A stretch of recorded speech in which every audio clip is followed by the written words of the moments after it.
अस्सलाम वालेकुम। आज मैं आप लोगों को समझाऊंगा और बताऊंगा कि कौन सा प्रोजेक्ट आपके लिए सिलेक्शन के लिए बेहतर रहेगा, अच्छा रहेगा, सस्ता रहेगा और आप लोगों के लिए मुफीद रहेगा। यानी कौन सा ऐसा प्रोजेक्ट है जो आपको सिलेक्ट करने चाहिए कि आपको कोई किसी किस्म की मुश्किलात का सामना ना करना पड़े। तो सबसे पहले तो आप लोगों को बताता चलूं कि इसके लिए एलिजिबिलिटी के लिए क्राइटेरिया क्या है। उन्होंने कहा जी, अगर आपने यानी CS619 का प्रोजेक्ट लेना है तो आपका जो प्रोग्राम है MCS या MIT, उसमें आपका जो इफेक्टिव CGPA वो 1.75 होना चाहिए। सेम यही BSCS या BSIT के लिए यानी 4 ईयर जो प्रोग्राम है उनके लिए भी यही क्राइटेरिया है, लेकिन क्रेडिट का सिर्फ और सिर्फ फर्क आ जाता है कि 2 ईयर वालों के लिए 30 क्रेडिट्स और 90 क्रेडिट होने चाहिए BSCS या BSIT यानी 4 ईयर प्रोग्रामिंग वालों के लिए। तो सबसे पहले तो आप लोगों ने सिलेक्ट कर लिया। सिलेक्शन के बाद आपके पास आजकल के अंदर एक अनाउंसमेंट आई है, उसमें उन्होंने कहा जी प्रोजेक्ट की लिस्ट आपके पास ये है, इसे डाउनलोड कर लें।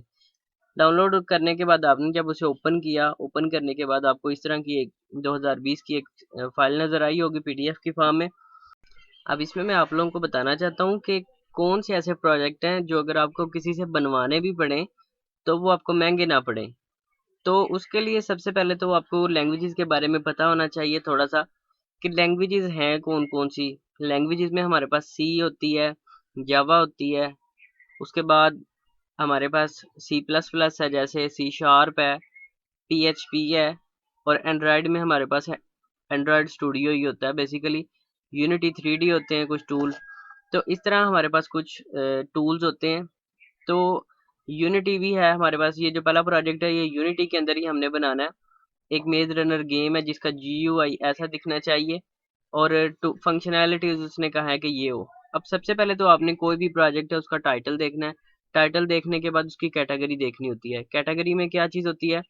कैटेगरी में ये चीज़ होती है कि वो है क्या चीज़। आपने गेम बनानी है, ठीक है, प्रोग्रामिंग के थ्रू यानी कोड करके आपने गेम बनानी है, जिसमें ये थोड़ा सा उसके बारे में इंट्रो दिया होता है कि ये इस तरह की गेम होनी चाहिए, ठीक है, ये लेवल होने चाहिए इसके अंदर।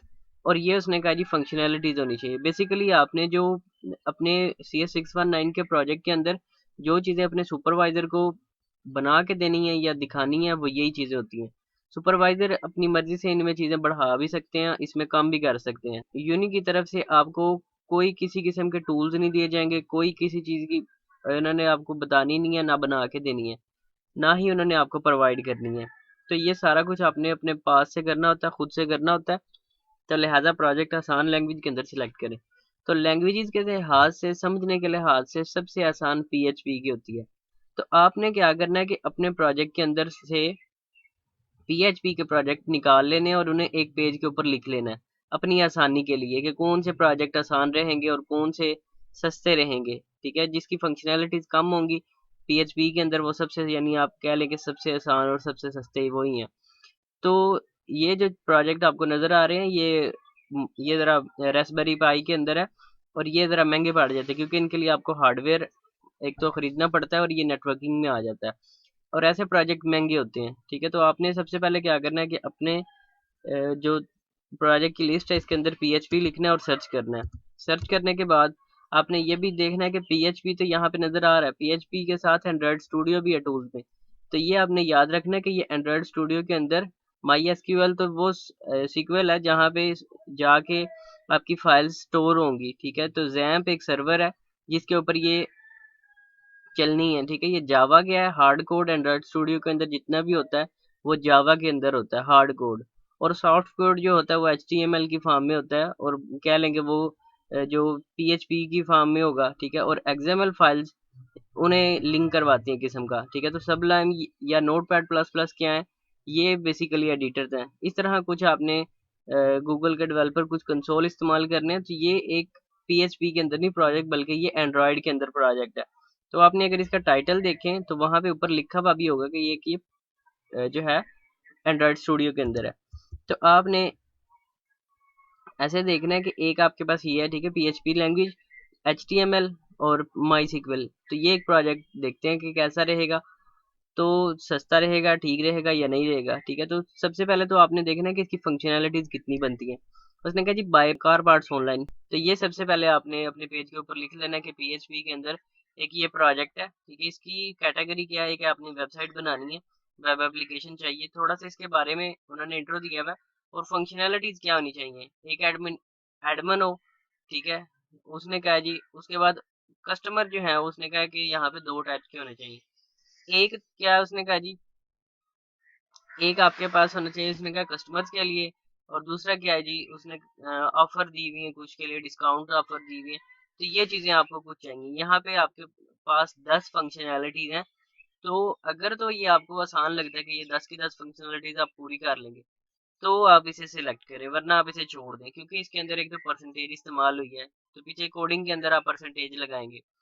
उसके बाद इसकी फंक्शनैलिटीज अगर आप देखें तो छठी के अंदर सब मॉड्यूल ढेर सारे हैं कि आपने ये भी चीजें भी बनानी चाहिए, ये भी बनानी चाहिए। तो आप इस प्रोजेक्ट को साइड पे कर दें। उसके बाद कार एंड स्कूटी, ये क्या जी, एक वेब एप्लीकेशन है। इसके अंदर देखते हैं। इसके अंदर उसने कहा जी फंक्शनैलिटीज जो आपको चाहिए वो ये है कि इसके अंदर 3 बंदे होने चाहिए, ठीक है। 3 मेजर इसके मॉड्यूल है। एक आपके पास एडमिन होना चाहिए, एक स्टूडेंट होना चाहिए, और एक आपके पास ट्रेनर होना चाहिए। तो ये भी एक प्रोजेक्ट आसान है। एडमिन क्या करेगा, एडमिन लॉगिन कर सकता है, एडमिन डिलीट कर सकता है, एडमिन ऐड भी कर सकता है, और एडमिन तमाम बंदों को हैंडल करेगा, ठीक है। उसके बाद ट्रेनर क्या कर सकता है, ट्रेनर लॉगिन कर सकता है, इंफॉर्मेशन के अंदर एडिट कर सकता है, और ट्रेनर स्टूडेंट की रिक्वेस्ट को एक्सेप्ट कर सकता है।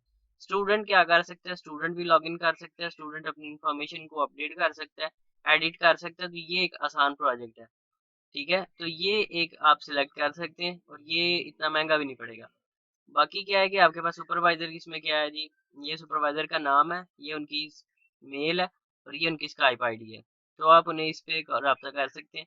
इसी तरह बाकी आपने देखनी है और उनकी फंक्शनैलिटी के हिसाब से सिलेक्ट करना होता है कि कौन सा प्रोजेक्ट के अंदर फंक्शनैलिटीज कम है पीएचपी के अंदर, वो आप प्रोजेक्ट सिलेक्ट करें। कम से कम 4 से 5 प्रोजेक्ट आपने पेज के ऊपर लिखने हैं, और वो 4 मई को तकरीबन आपकी जो अनाउंसमेंट आएगी, उसके उस दिन आपने अपने पेज को बार बार रीलोड करके देखते रहना है और प्रोजेक्ट सिलेक्ट करना है। कोई खास टाइम नहीं होगा, बल्कि आपने खुद चेक करते रहना है कि लिस्ट आई है या नहीं आई। तो सबसे पहले आपको बताता चलूँ कि आपने प्रोजेक्ट सिलेक्ट कैसे करना है। सबसे पहले मैंने आपको बताया लिस्ट के अंदर से आपने प्रोजेक्ट अपना कैसे सिलेक्ट करना है, देखना कैसे है कौन सा प्रोजेक्ट आसान रहेगा। तो मैंने बताया कि पीएचपी के अंदर सबसे आसान रहेगा आपको प्रोजेक्ट। तो पीएचपी का आपने अपने पेज के ऊपर लिख लिया। अब 4 में आया है, तो 4 में को आपने क्या करना है, किस तरह सिलेक्ट करना है। CS619 के खाने में असाइनमेंट होगा, वहां पे आपने जाके प्रोजेक्ट लिस्ट जो है वो अनाउंस होती है। अनाउंसमेंट के दो तरीके होते हैं, या तो वो सारी ही लिस्ट एक ही बार में अपडेट कर देते हैं, यानी अपलोड कर देते हैं, वहां से आप बच्चे अपनी मर्जी का सिलेक्ट कर लेते हैं, या फिर एक एक प्रोजेक्ट अपडेट होता रहता है, तो आपने पेज को रीलोड करते रहना होता है। और विद इन सेकेंड, पलक झपकने में 25 सीट्स फिल हो जाती हैं, ये आपने याद रखना है। तो आपने बहुत ज्यादा ध्यान के साथ अपना प्रोजेक्ट खुद सिलेक्ट करें। दो बंदों का प्रोजेक्ट सिलेक्शन की आप जिम्मेदारी ना लें, यानी आप अपनी और एक अपने किसी दोस्त की अगर प्रोजेक्ट की सिलेक्शन करना चाहते हैं, तो वैसे आप कभी नहीं कर पाएंगे। बहुत मुश्किल है कि आप ये कर लें, क्योंकि प्रोजेक्ट एक सेकंड भी नहीं लगता और 25 सीट्स फिल हो जाती हैं। तो क्या है कि आपका प्रोजेक्ट आ गया, लिस्ट अपडेट होना शुरू हो गया, असाइनमेंट वाले सेक्शन में आप गए हैं। यहाँ पे क्या है कि आपके पास सबसे पहला प्रोजेक्ट अब अपलोड हुआ है, यानी लिस्ट अपडेट हुई है, और यहाँ पे उसने बताया हुआ है कि ये प्रोजेक्ट का नाम है। मसलन पीएचपी के अंदर आपने एक प्रोजेक्ट देखा था, उसका नाम टेस्टिंग प्रोजेक्ट 1 था। आपका प्रोजेक्ट आ गया। अब आपने सिलेक्ट कैसे करना है, आपने इस चूज प्रोजेक्ट के ऊपर क्लिक करना है। तो यहाँ से आप अपना प्रोजेक्ट को सिलेक्ट कर सकते हैं। यहाँ पे वो आपको सीट्स बताएंगे कि कितनी सीट्स रह गई हैं, और सिलेक्शन का क्या है कि आपको फौरन पता चल जाएगा कि आपकी सिलेक्शन हुई है या नहीं। तो यहाँ पे क्या है, उसके बाद अगर आपने प्रोजेक्ट सिलेक्ट कर लिया अपना, ठीक है, तो यहाँ पे आ जाएगा आपका सिलेक्टेड। अब अगर आपका जो है प्रोजेक्ट अभी नहीं आया, आपने उससे जो लिखे हुए थे पेज के ऊपर मसलन 4 से 5 प्रोजेक्ट, उनमें से जो मुश्किल प्रोजेक्ट थे, अगर वो पहले अगर आप अपलोड हो जाए, तो आप क्या करेंगे। तो आपने क्या करना है कि वो अपना प्रोजेक्ट सिलेक्ट कर लेना है, ठीक है। अगर आप सिलेक्ट कर लेते हैं, बाद में आपका जो पसंदीदा जो आपने टॉप लिस्ट में रखा हुआ था वो प्रोजेक्ट अपलोड होता है, आप उसे फौरन सिलेक्ट करते हैं, आपका पहला प्रोजेक्ट कैंसिल हो जाएगा और दूसरा सिलेक्ट हो जाएगा। अगर आप खुदा ना खास्ता दूसरा सिलेक्ट करने की कोशिश करते हैं और वो नहीं हो पाता, सीट्स फिल हो जाती हैं, तो आपका पहला प्रोजेक्ट भी चला जाएगा और वो कोई बंदा अगर उसे सिलेक्ट कर लेगा तो आप वहां से भी जाएंगे। फिर आपने कोई नया प्रोजेक्ट सिलेक्ट करना है उसी वक्त। एंड पे कभी भी नहीं आपने करने सिलेक्ट किए, यानी लिस्ट पूरी की पूरी अपलोड हो गया और जो रह जाते हैं प्रोजेक्ट वो बहुत महंगे और मुश्किल प्रोजेक्ट होते हैं।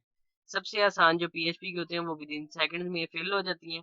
एंड पे आपके पास नेटवर्किंग और जो है आपके पास एंड्रॉयड के अंदर रह जाते हैं।